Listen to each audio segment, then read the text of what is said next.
Hello, screenwriters, and welcome to Writing for Screens. Today's episode, Ask Me Almost Anything, Am I Preparing or Procrastinating? My name is Glenn Gers, and I am the Chief Operating Everything at Writing for Screens, a channel that I have created in order to take the skills, tools, and craft that I have had to figure out for myself in a 25-year career writing for TV and movies. On my way out of the business, I am trying to leave behind these things in some useful method, some way to give you guys some stuff to think about while you figure out your own path, because, as I often say, there is no right or wrong way to be creative. There is no right or wrong way to write. Every artist must make their own path. Hold on, I'm just going to adjust my mic here a little bit, make myself a little more audible.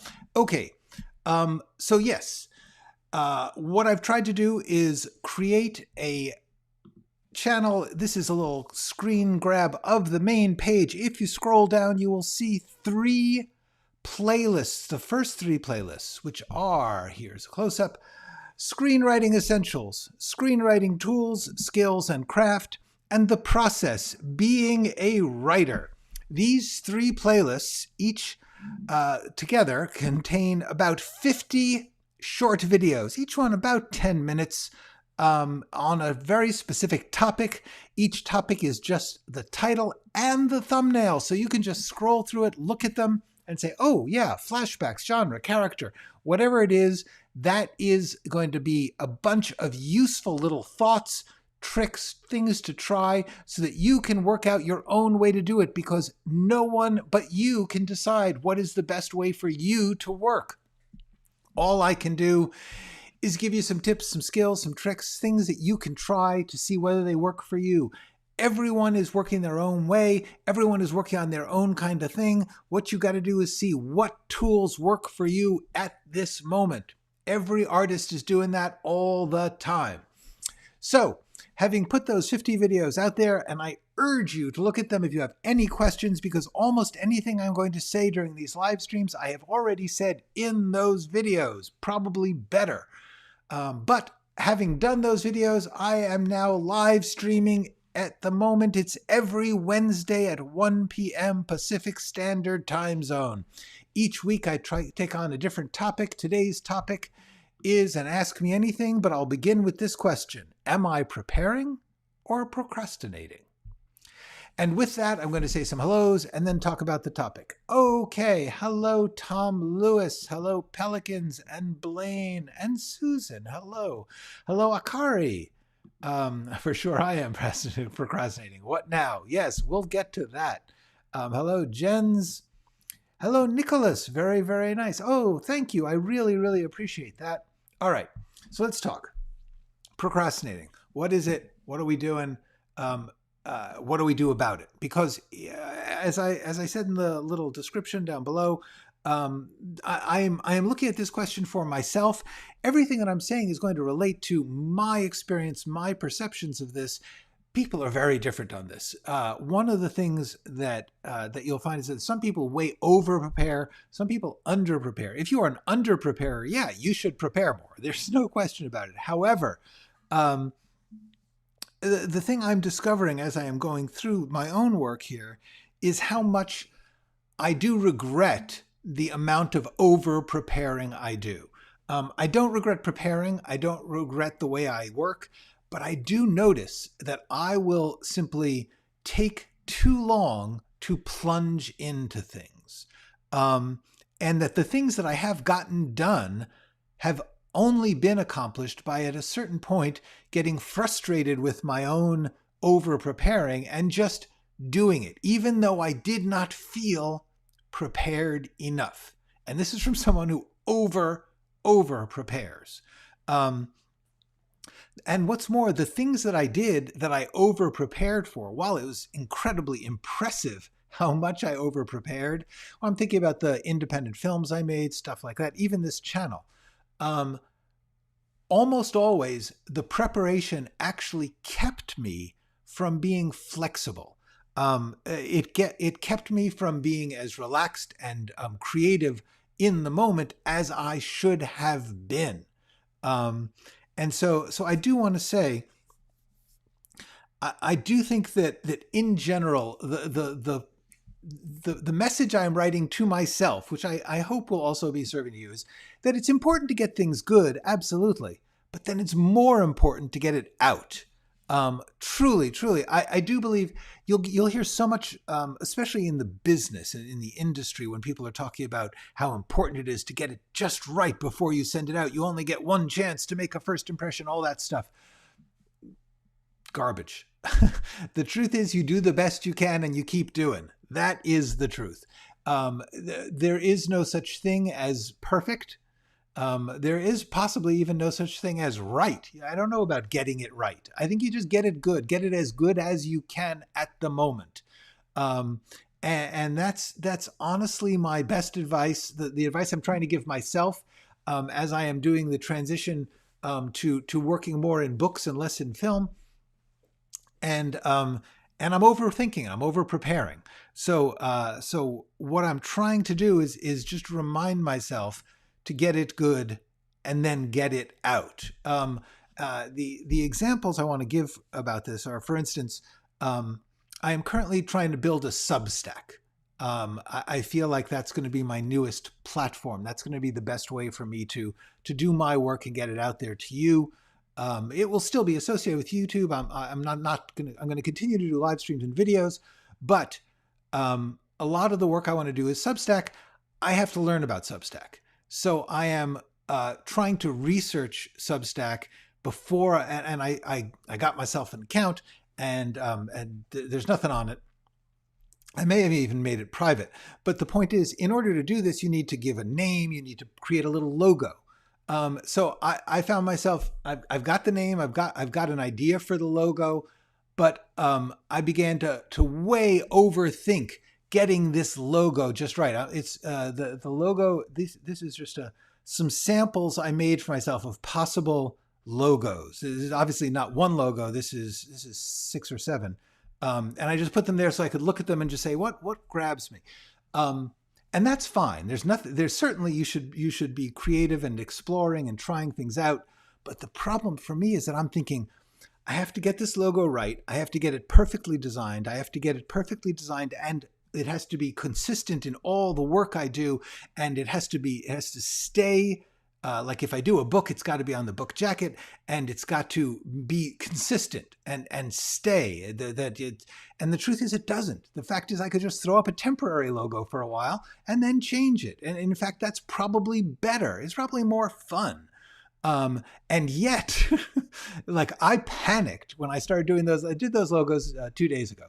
I went on Canva, and the thing is, Canva's fine. It's not good enough as far as I'm concerned, because I do have a sense of design. I can't use the technology, and I don't have the training of a true graphic designer, but I do know when typography is wrong, when the letter spacing is wrong. I don't know how to fix it. And in Canva, you can't really.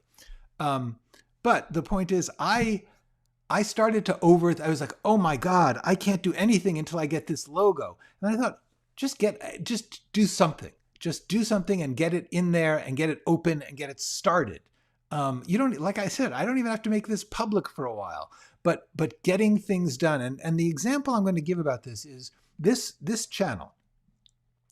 I had been working on a book version of this channel for literally decades.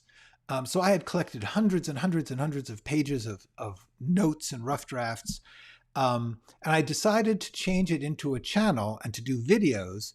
And I decided that in the fall of 2019. And I had already been thinking about it. I really plunged in, started to learn about YouTube, started to learn about video making.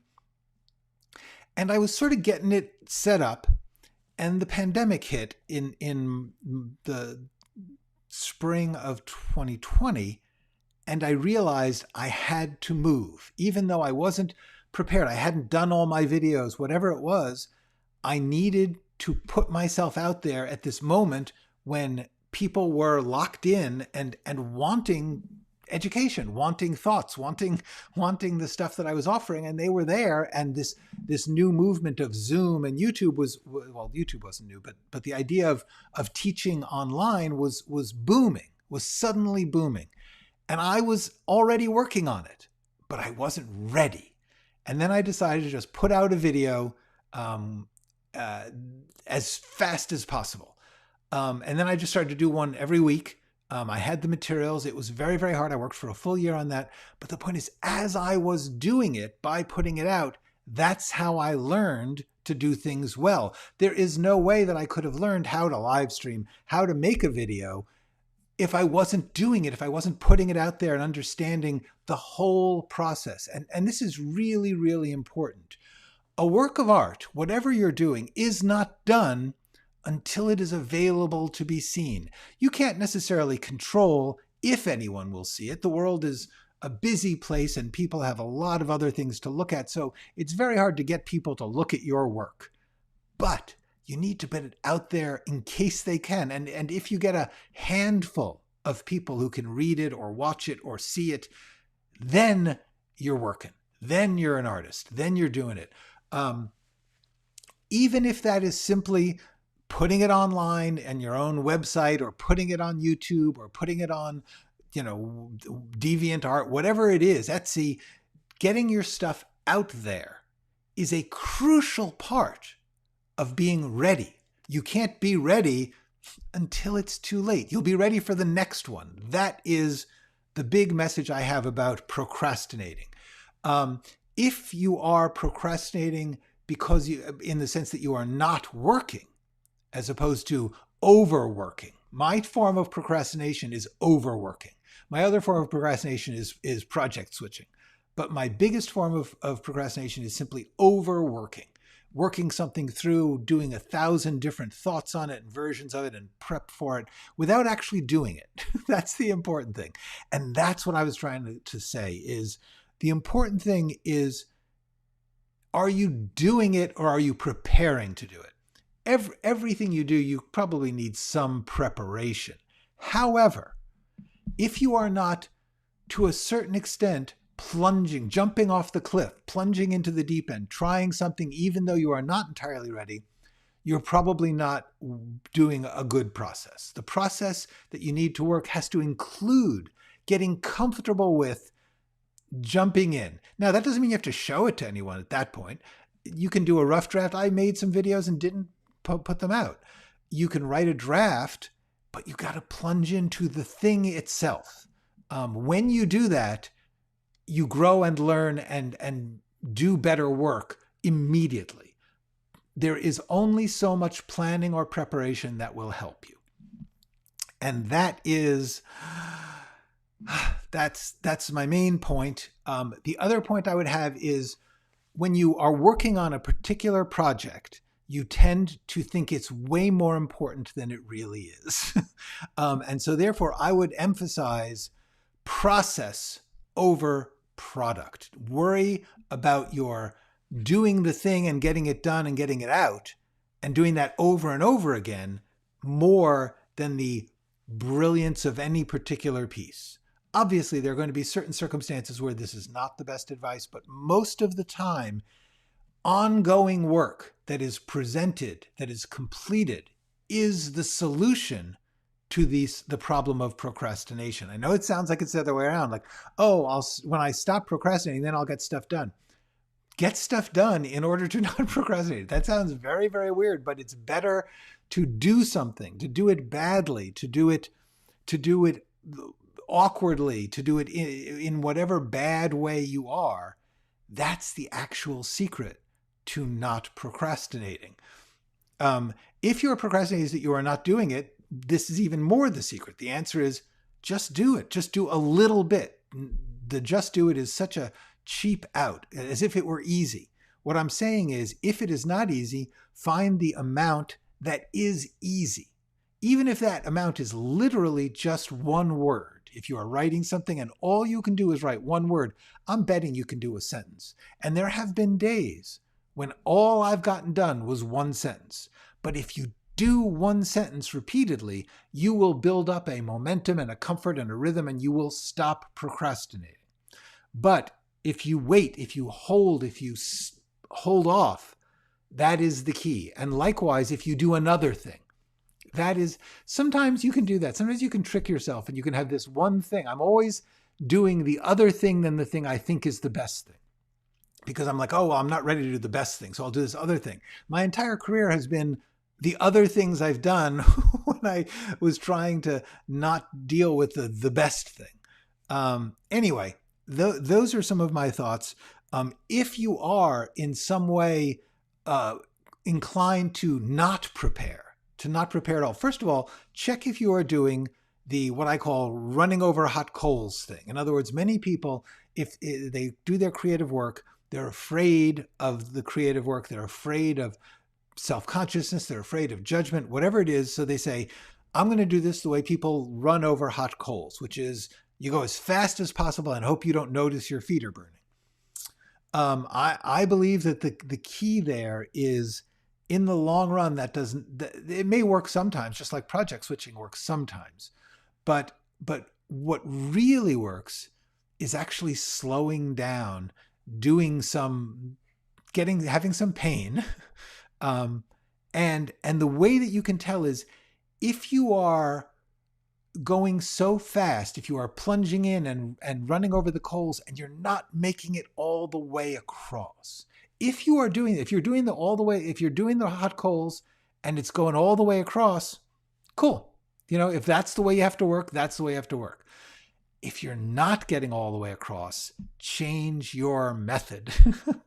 That's the key. You have to judge your own situation and mechanics by whether or not you are producing comfortably producing.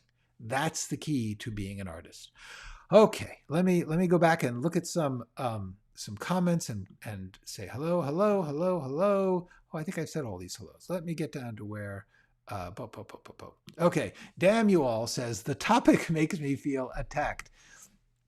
I'm talking about me. I'm talking about me. We almost all have this problem. We have some form of procrastination, delay, avoidance, whatever. What I'm offering here is commiseration, to say we all, even someone relatively hardworking and productive as me, is constantly struggling with this. And we all have different versions of it. That's why I'm really trying not to prescribe too much of a specific plan, because everybody's version is different. But what I can say is be aware. The classic thing, if you are doing the same thing over and over and expecting a different result, it's not sane. It's not good. So the thing is, if you have been doing a certain thing and it is not working, do any other thing. Anything is a better plan. Hi, Doreen. Hello, Michael. Spent half a month in Italy. Damn, I envy you. Hello, Next Institute. Michael says, I can spend hours changing 2 sentences. Me too. But what actually, I did want to talk about this a little bit. Here's the thing, because I am getting close to having a pretty good manuscript of the Writing for Screens book that I've been talking about the past couple of months. And what I've discovered is the things I am preaching to you, I am encountering, and they are working. So this is like a lab test. It's like a human trial of the things I have been telling you. And one of the things I discovered is because certain pieces were coming into good shape, because it is a collection of essays essentially, but a handful were just stubbornly not working. They were stubbornly confusing to me. There were certain ones that just were a mess. They were disorganized. I didn't really know. Like, I had pieces and I liked the pieces, but I couldn't figure out the order they went in, and it felt repetitive and it felt wandering. And I had to use my own advice. I had to say to myself, what is it that I am clinging to with each of these chapters where it wasn't working?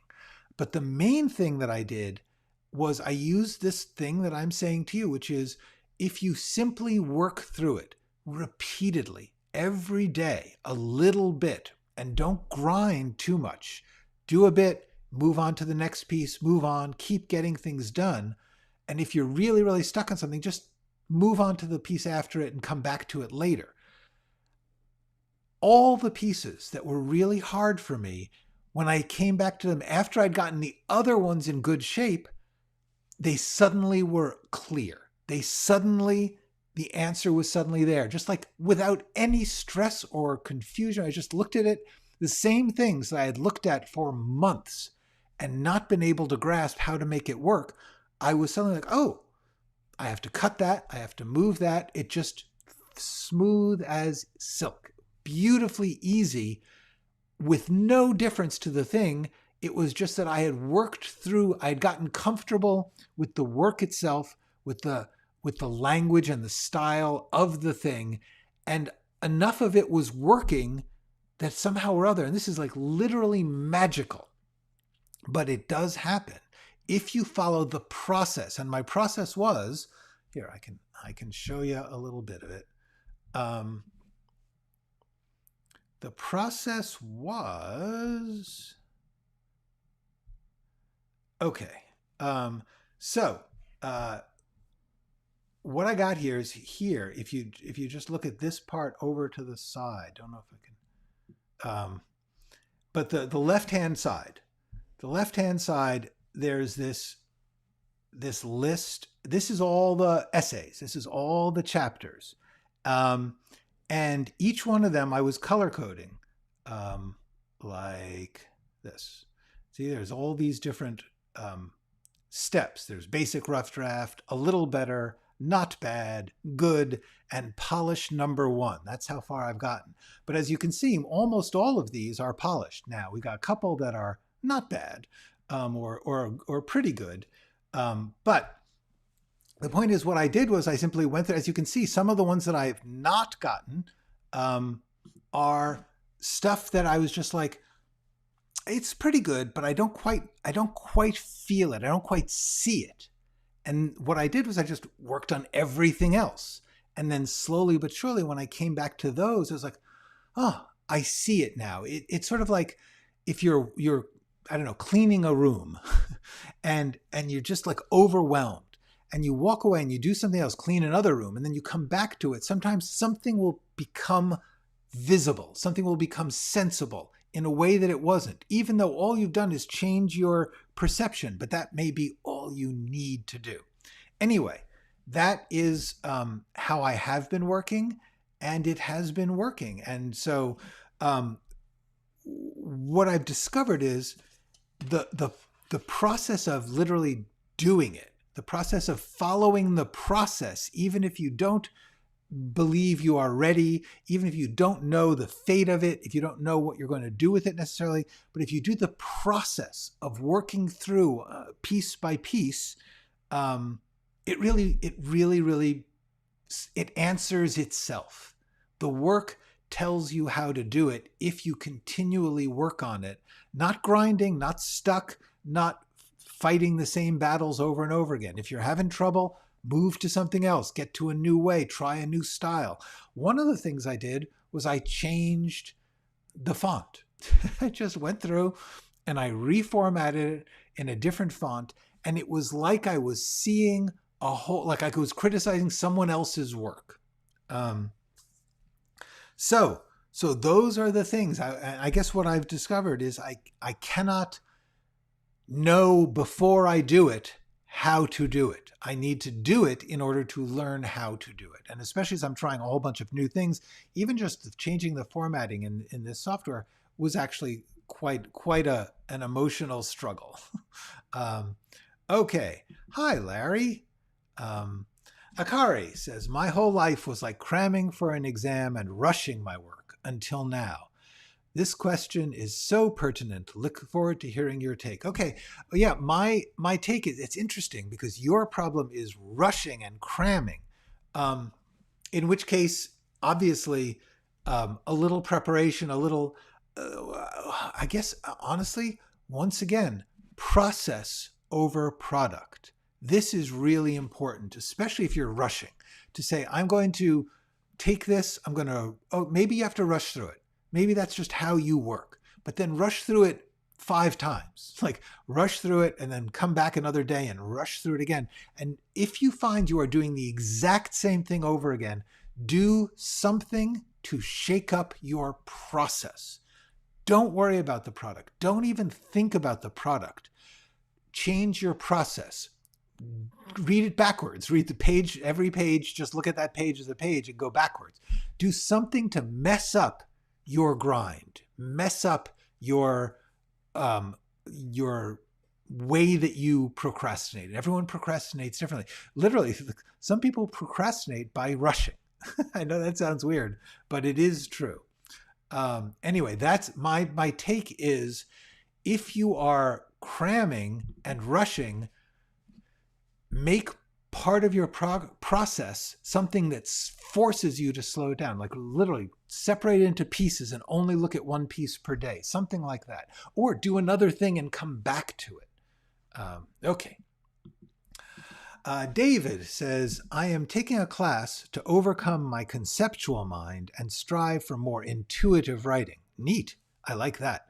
We look at a random picture and then write whatever comes to mind for 5 or 10 minutes, no judgment allowed. That is great. And once again, that is process. In other words, everybody's going to do it differently, but the idea of giving yourself a procedural method to deal with a problem instead of trying to solve it in the words, which isn't where the problem lies. If you are not intuitive enough, the answer is not to figure out the intuitive content, it's the process. It's always the process. The content will come if the process is working. Okay. Larry says, I don't know with this, but in software engineering, there is an adage. There is nothing more permanent than a temporary solution. That's scary. I would say the other way around, actually.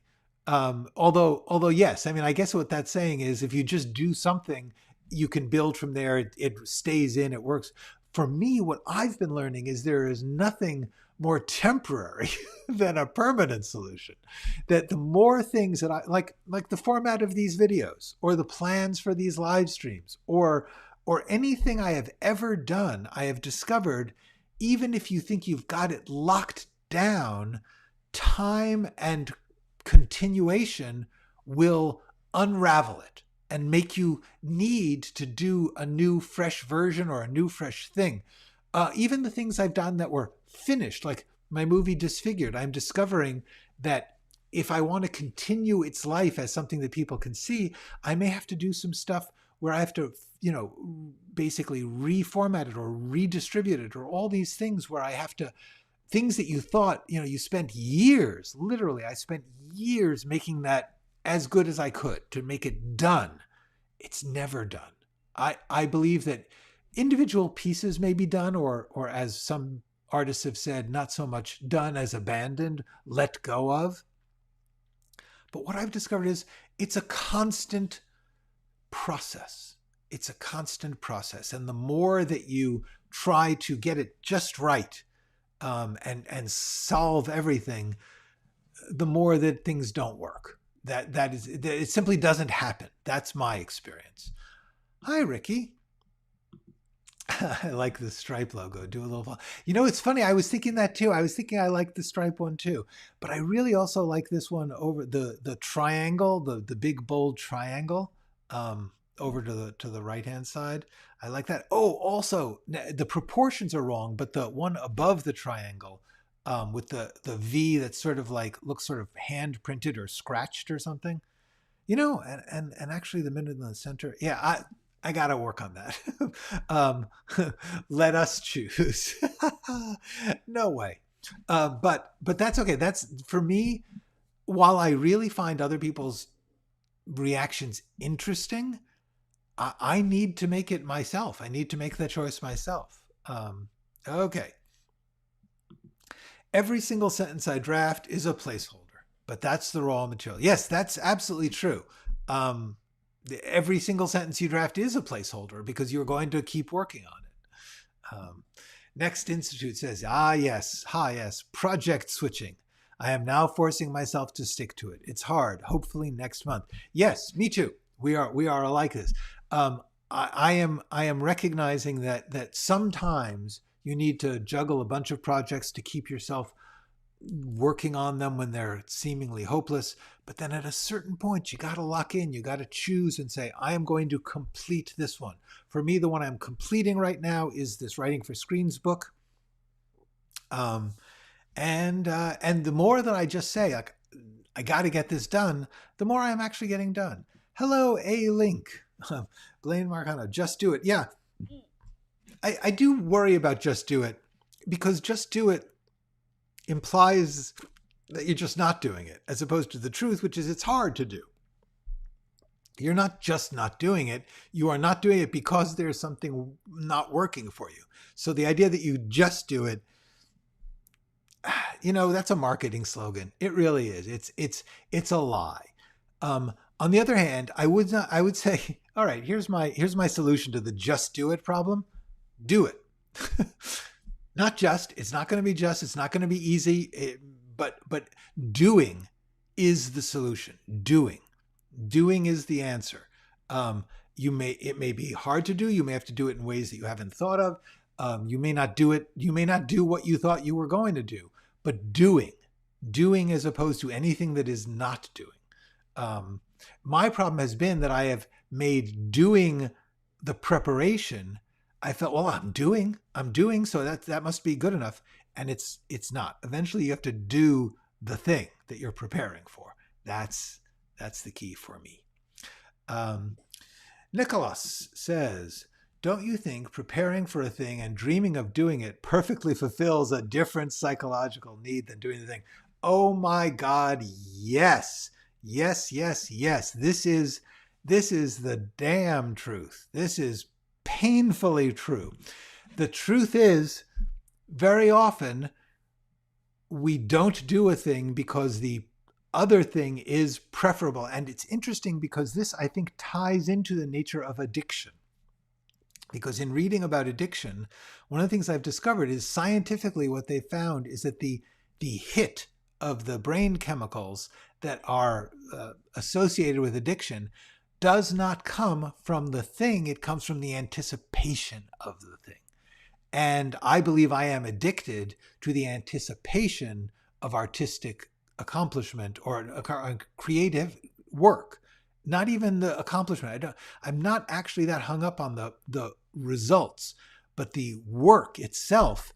I spend more time enjoying, dreaming of doing it, than I do doing it. And it feels to me like I'm doing it, but I'm not. All the preparation in the world is not the same as doing the thing. Okay. Bastian says, it's the same idea of when I'll accomplish the thing, then I'll be happy. Exactly. We postpone our happiness to someday, which will never come, because happiness can only be now. Procrastinating is a fake solution connected with fear and the mirage of perfection. When we accept the imperfection of our limits, then we can do the thing and find freedom and accomplishment. Okay, folks, there you have it. Bastian and Nikolaus have said it better than me. That is exactly right.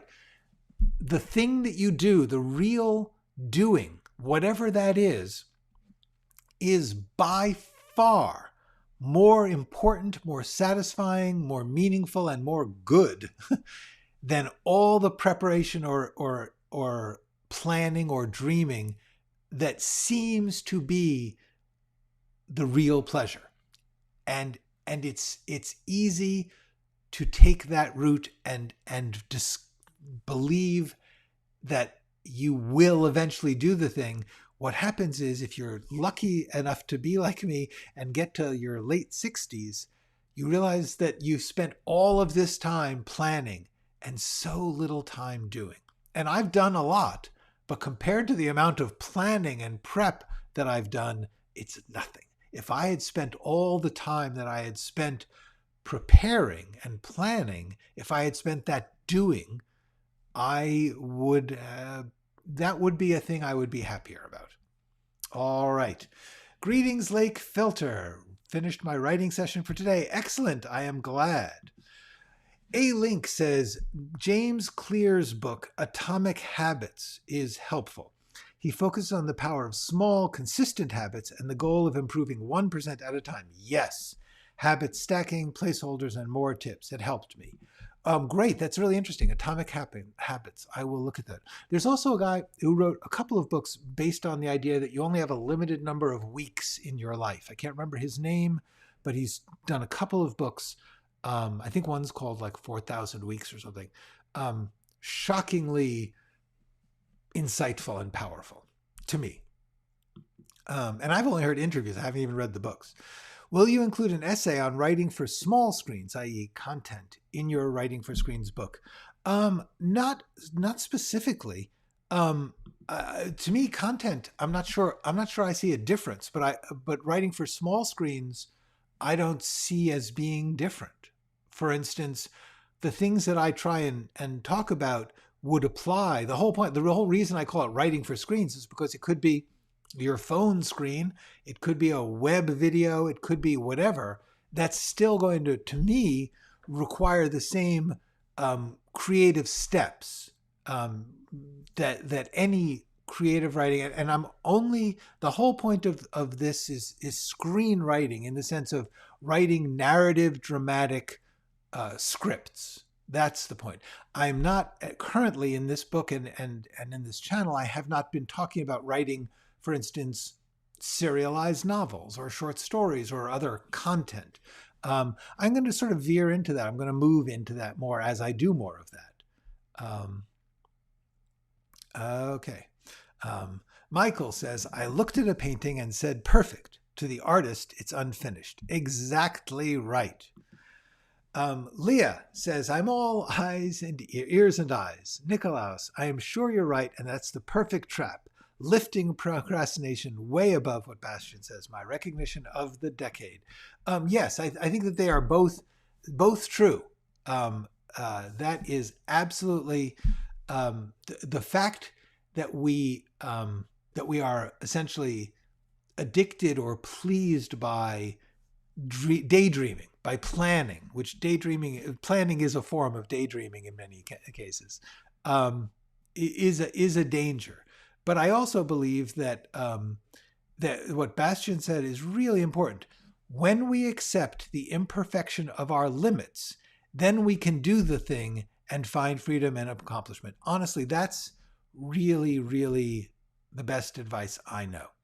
Accepting our limits, accepting our imperfections, accepting our whoever we are. And this is something that I have tried to say.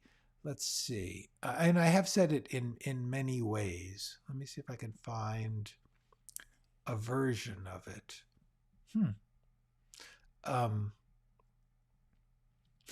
Well, there's this. Do the thing. But no, I don't seem to have it. Well, this one. It's done when you know that everything you need to fix, you can't fix yet. In other words, it is not perfect. It is simply as good as you can make it within your limits, within your reality, within this moment. You do what you can as who you are with what you have right now. I can't believe I don't have that one written down. All right. Oh, yes, I do. Here it is. Do what you can as who you are with what you have right now. I do believe that is the answer to everything. Okay. All right. The best book ever on procrastination is The War of Art by Stephen Pressfield. I've heard of that. I've heard, and I am curious about it. Love the change of font idea to get a fresh read. Also move to a different location to read. Yes, read it out loud and record it and listen back. That's hard because of the self-critical things about your own voice. And yes, I read my thesis backwards. It helped. Yay, that's good. Next Institute also likes the font change. Cool. Are you finding time to write your novel too? No, that is the whole point. The whole point of all of this is to finish this phase, this writing for screens phase, enough that my future when this writing for screens book is done, I plan to turn writing for screens into tracking my understanding of writing the novel for screens, which is, many people will read things electronically, but the main thing is just it's about writing. And so I will continue to use writing for screens to explore that. So what I realized was I was not finishing the novel because I got close enough to the novel being in a place where I could do the last push. It's still months and months and months of work, but I suddenly got to the point where it's like, oh, I'm beginning to get it. I'm beginning to see its flawed, smaller, limited form for what it is. And I said, oh, now I know how to do it. When I realized that, I thought, I can't keep doing that and doing this with the screenwriting.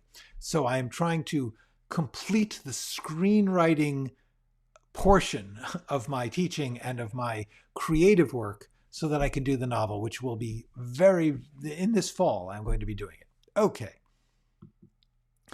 When stuck, it helps to tell someone that what I am trying to convey. Tell the story or app the project to someone. The topic.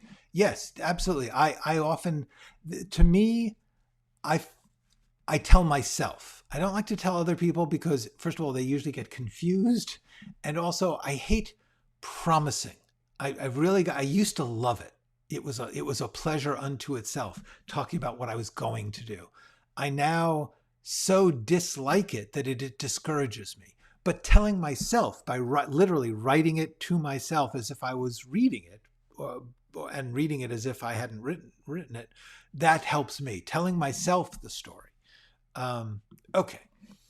Jay Clear says system over goals. That goes with process over product. Yes. Trust in your working process and habits to get you where you want to go. It can be tedious, boring, etc., but it works. This is true. Skepular says, the muses are real, and I am just a conduit for divine inspiration. Takes the stress off. I actually agree with that in a sense, but I believe that the way that we get the muses, just like the way that people tend to get spiritual experience of any kind, is with some form of ritual. And that ritual is the writing process. So I actually do believe that things, like I said, I will look at the same page for months and then all of a sudden something will tell me, oh, you just cut that. And it's like, why didn't I see that? The answer is that was the muses talking, if you like. But the way I got to the muses was a ritual, was a process.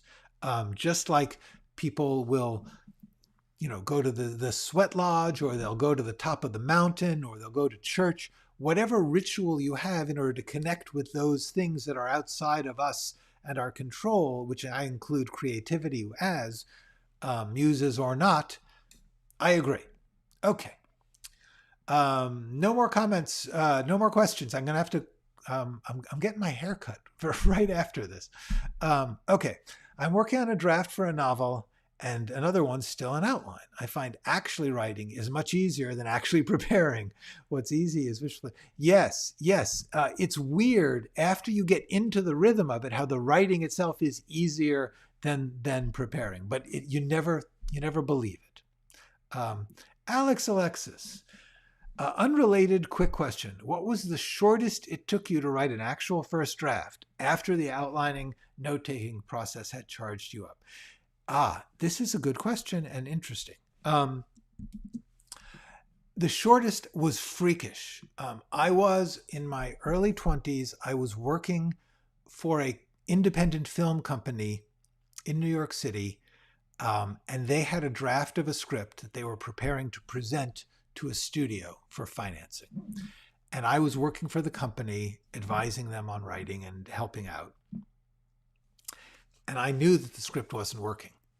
And I had talked to them about what I thought would work. And I had to show them how it would be. So I did a rewrite. Now, this was not a draft of my own. This was a rewrite, but it was essentially a page one. I didn't use any of the original script. I wrote the entire script in a weekend. I wrote an entire script in 3 days on a typewriter, I might add, because this was back before computers. Anyway, so the answer is my absolute actual shortest first draft, but it was a rewrite, but it was a from scratch rewrite, in that I was taking characters and story that I had worked out from their version. 3 days. Well, have I ever done that again? Will I ever do it again? No, absolutely. That was freakishly easy. I don't know. Usually, I have done drafts in 8 weeks. Yeah. Patrick says, I've learned to just write what's on my mind onto paper. My ADHD won't allow me to give up on something when I have good ideas. I vomit everything out in a quick draft, then shave and edit. Yes, absolutely. Create, rewrite. Create, rewrite. Natural. The more that you can just get something down, the better. Absolutely. I applaud you, Patrick. Okay. Michael says, when I'm stuck, I'll write 5 different versions until I find something. That's great. That's very much what I'm talking about. That's doing. In other words, instead of saying, I'm going to think about 5 versions, write the 5 ones. Something in your brain then starts to click and says, oh, this one or this piece of this one goes into that one, and you just see it. But you can't see it until you do it. You can't see it before you do it, in my opinion. Okay, Izzy says, I started writing a new novel, and while writing has been 100% a fun hobby for me so far, and I've loved that, something about this one has me considered trying to get published when it's done. Scary. Don't be scared. That's great. Just have fun with it now, and when it's done, you'll deal with that. But how great that you're having so much fun doing it, that you actually like it that much. That is great. Okay. A-Link says to Patrick, yes, you found a way to work with your ADHD. Great. It can be a challenge until person figures out what works with them. I absolutely support that message. It is true. We all have to figure out what works for us. Our brains are different.